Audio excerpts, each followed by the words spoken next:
How many games did y'all play down in Florida? 8. 8? Wow.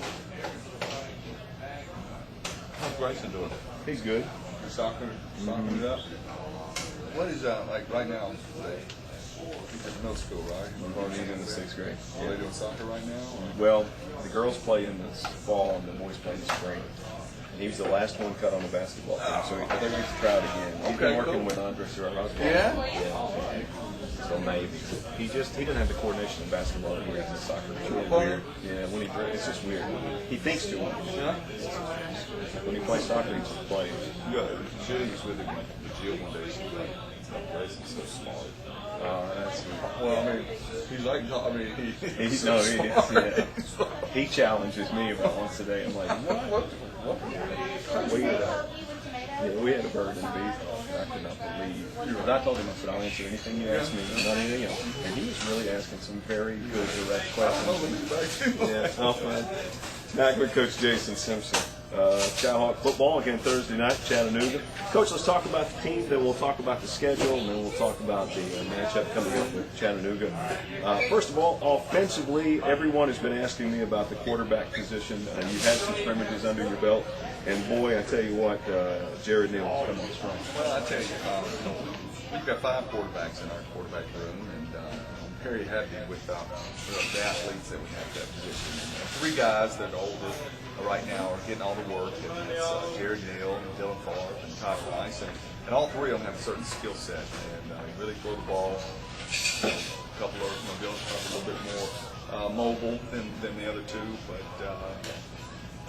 they just very pleased with them. It's been good competition. We've had to kind of cut that down, and limit the reps. And right now, Jared and Dylan are getting the first and second team reps. And probably Chris, both of them will play Thursday night. Wow, really? I mean, until somebody steps forward and wins games, it's just too close, and they're both. They both bring something to the table. So instead of saying one guy is it, until we kind of find ourselves a little bit, we'll play both. In years past, you've been here since 2006. You've played 2 quarterbacks. Well, you go back to 2006. We played 2 guys and won 9 games. You go back to 2010. Yeah, Derek's first year. Derek's in there until Derek finally established himself as a starter, and then he got all the reps, probably being 3 or 4. Then for the last 2 years, we just basically hope that that Derek stayed healthy.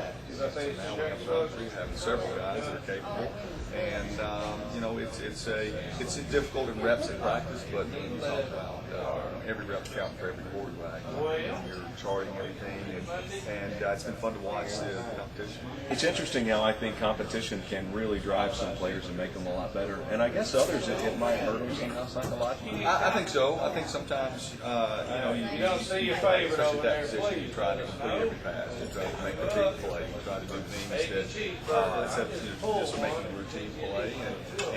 But as a coach, though, it allows me to see, okay, who will play with the assistant, who will take care of the football, who will make the routine play. Because at the end of the day, that's the big plays are going to come. You're going to throw a pass out there, and Jeremy Butler a million times, and they're going to make somebody miss, and go 50 yards. We don't have to stick the ball in a tight window and make that big play. Third down, checking the ball down the back sometimes is probably 80% of the time is better than forcing that ball down the field when good coverage is there. So that's what it's forced them both to do, because if you force it and turn the ball over, the next guy will give you range. Tell me about Jared Neal. He's a redshirt sophomore. Jared is probably the most studious quarterback I've ever coached. You coached some good quarterbacks too. Well, that's a high compliment. And Corey, I'll tell you the same thing. They're so much farther ahead of me mentally where he was at this time in his career. The guy's early. He's always early. Meetings and practices, and take notes, and it just really means a lot to him. And you just can't help but root for a guy like that wants to do so well. And just very proud of his progress as a quarterback, and he really throws the football. A lot of people were asking me about Dylan Favre during the offseason when that release came out, because his last name, Favre, is rather familiar. Right, exactly. I mean, and Brett's his uncle. Dylan's dad is Brett's brother, and I've known his dad for a long time from my career at Southern Miss. So, you know, what Dylan brings to the table is this. One, from an experience standpoint, I mean, he played in the redshirt in Mississippi State. He actually played in several games as a backup in Mississippi State. Okay, and you'll see tape in the game against us. When the Skyhawks came there, STAug played against Georgia, against Alabama, South Carolina. So he's played in those games. Transferred to Pearl River, started 7 games there last year as a redshirt sophomore, so he's actually played some more college football, even though at junior college level, but certainly he's good players. You know, and then when you take his skill set, he's very smart, he's very football savvy. He gives us a little bit more mobility.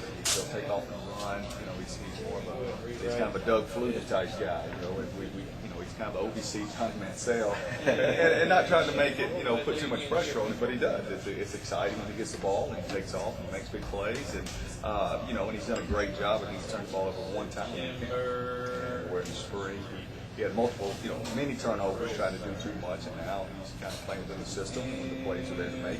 He's had a setback, he had a great scrimmage, I guess about a week ago, he had a 50-yard run, and pulled a little hamstring, so he's been limited for the past 4 or 5 practices, but he's almost back to full strength. And so these next 2 days, those guys split the reps, and we'll get ready to play Thursday. You mentioned Derek Carr. He's still with the team. He's still with us and doing a good job as a graduate assistant at the quarterback position. And, it took me a little while, Chris, to get used to, you get ready to go to practice, and he's in there drawing scout team cards, and now out on the field taking the reps and stuff. But no, it's, we kid him all the time.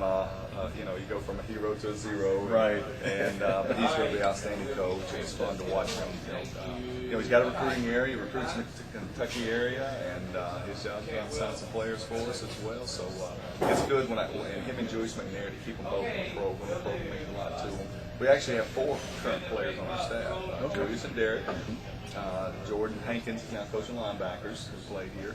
And then Kevin Bannon's back with us, who played for us in 06, 07, 18, and was a graduate assistant with us, went off to Marshall for a couple of years, and had a short cup of coffee at Arkansas, and got him back here. A short cup of coffee. That's like a baseball that. term, right? I like that. I don't wonder what I've had at the radio station. It's been a long fountain of coffee. I like that. But what's neat about those guys is that they've been there. I mean, they can truly relate to the players and what's going on, especially Julius and well, exactly. I mean, there's 2 things. One, they play in all stages they're going to. They understand, our league and expectations and the talent level. But the different things that I say in staff meetings, they already know it before I say it. They've heard it before. So sometimes I say, Derek, what do we call that route in 2010? And if he doesn't remember, Neil does. So that's the luxury that we have. We keep guys in the same system. As long as you've got good ideas, it's smart to keep guys in the program. When you're not having success, you need to go out and bring other guys in the program, and hopefully they got good ideas. Catching the football, you mentioned Jeremy Butler. What great hands. He really is. I mean, he's as advertised. He's a good player, and we got to give him the ball. He's got to touch the ball multiple times, and he's a different kind of player than Quentin Sims is. Quentin's outstanding. Wish we had him back. Jeremy's a little bit more physical. He goes up and makes these acrobatic catches that are fun to watch, and he's really improved on his route running. So he is a dynamic player for us. But I'm very pleased with Diamond Davis. Diamond's come so far and he's really developed himself as a compliment to Jeremy. And there's several guys playing well at that wide receiver position. Running the football this year. Yeah, I think we'll surprise people with our running backs. We lost Jason McNair and Tevin Barksdale, but he returned DJ McNeil, who will be a 4th-year senior for us, who's had a lot of extensive playing time on 4 years. We've added a Blue Torre, a big bruising 6'3", 235-pound running back. He is a big guy. He is a big dude, isn't he? A great kid, transfer from Utah State. Trick Garland is kind of our jack of all trades. That's a guy walked on here, on scholarship now, and you just don't want to take Trent off the field. He can block, he can catch his football, he's hard to knock off his feet. You're going to see Trent play a lot. He's a character, and he's very enthusiastic. A guy makes a 4.0, and he's just too reliable not to have him in the field. And then there's other guys. Devin Fair's coming back from a knee injury, and he's starting to get well. He's about 8 months off of rehab now. Najee Ray from Henry County gives us a speed back, a guy make you miss guys. So there's quite a little bit of depth to that. Any freshmen so far making noise offensively? We'll talk about defense. Yeah, well, right now, here's the positive thing. We've got some talented freshmen, but it looks like we're going to be the redshirt. Barring injury, actually Thursday night we're not taking any true freshmen on offense on the trip, and that's a good thing. You've heard couldn't have done that many years. No. And the thing I said was the positive of our team, the strength of our team is we've got 40 juniors and seniors. I mean, so that experience and that 20, that's 21, 22, 23. So 25 of those 40 guys have been redshirting before. So you got to rely on that experience to get you through true. Okay. We'll come back. We'll talk about the defense. We'll talk about the schedule. UT Martin opening the season at Chattanooga on Thursday night. The program continues live from Snap and Tomato Pizza on the UT Martin Skyhawk Sports Network.